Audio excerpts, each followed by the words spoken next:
கடந்த 24 மணி நேரத்தின் Israel Palestine இடையே நடைபெற்று வந்த போர் நிறுத்த பேச்சுவார்த்தைகள் தொடர்பான முக்கிய செய்திகள் பற்றி இப்போது காண்போம். ஹமாஸின் சமீபத்திய முன்மொழிவுக்கு பிறகு அமெரிக்காவும் இஸ்ரேலும் தங்கள் பேச்சுவார்த்தை குழுக்களை திரும்ப பெற்றுள்ள நிலையில் இந்த சமாதான முயற்சிகளின் எதிர்காலம் குறித்த கேள்விகள் எழுந்துள்ளன.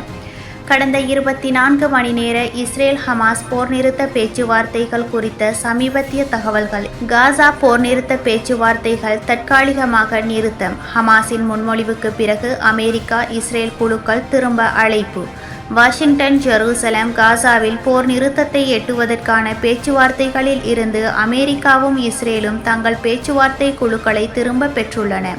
ஹமாஸ் அளித்த சமீபத்திய முன்மொழிவு போர் நிறுத்தத்தை எட்டுவதற்கான விருப்பமின்மையை காட்டுவதாக அமெரிக்காவின் சிறப்பு தூதுவர் குற்றம் சாட்டியுள்ளார். முக்கிய முன்னேற்றங்கள் மற்றும் காரணங்கள்.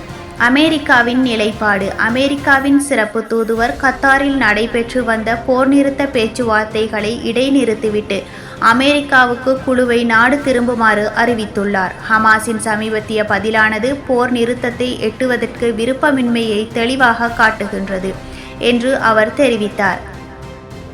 மேலும் மத்தியஸ்தர்கள் பெரும் முயற்சி செய்தாலும் ஹமாஸ் ஒருங்கிணைந்து செயல்படுவதாகவோ அல்லது நல்லெண்ணத்துடன் செயல்படுவதாகவோ தெரியவில்லை என்று அவர் கூறினார். பணைய கைதிகளை வீடு திரும்புவதற்கும் காசா மக்களுக்கு ஒரு நிலையான சூழலை உருவாக்குவதற்கும் மாற்று வழிகளை இப்போது பரிசீலிப்பதாக அவர் தெரிவித்தார். இஸ்ரேலின் நிலைப்பாடு. ஹமாஸின் பதில் கிடைத்த பிறகு இஸ்ரேலிய பிரதமர் பெஞ்சமின் நெத்தன்யாகுவின் அலுவலகமும் தனது பேச்சுவார்த்தை குழுவை காசாவிலிருந்து கலந்தாலோசனைக்காக திரும்ப பெற்றுள்ளது.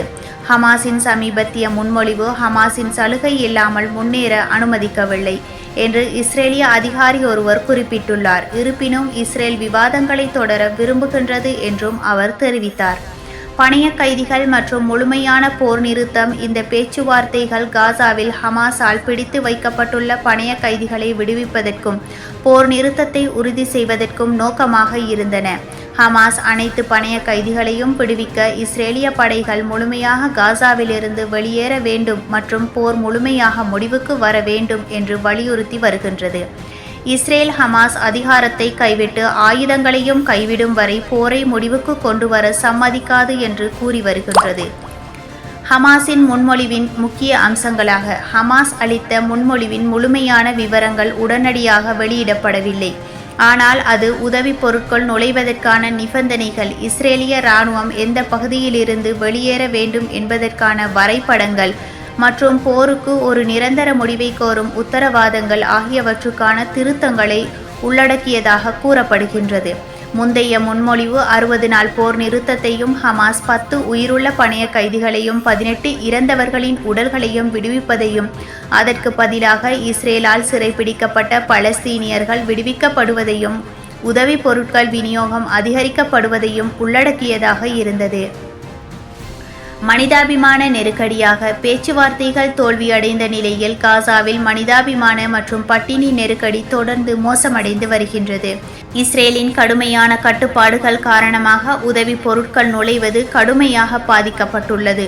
100க்கும் மேற்பட்ட தொண்டு மற்றும் மனித உரிமை அமைப்புகள் காசாவில் பெருத்த பட்டினி பரவி வருவதாக எச்சரித்துள்ளன.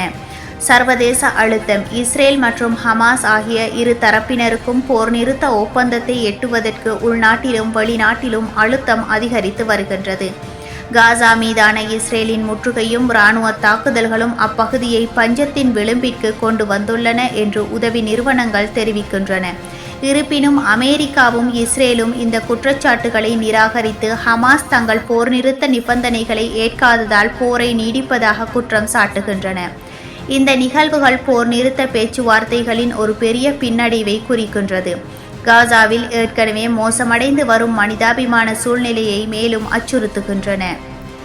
காசாவில் ஏற்கனவே மோசமடைந்து வரும் மனிதாபிமான சூழ்நிலைக்கு மத்தியில் இந்த பேச்சுவார்த்தைகளின் இடைநிறுத்தம் ஒரு பெரிய பின்னடைவாக கருதப்படுகின்றது.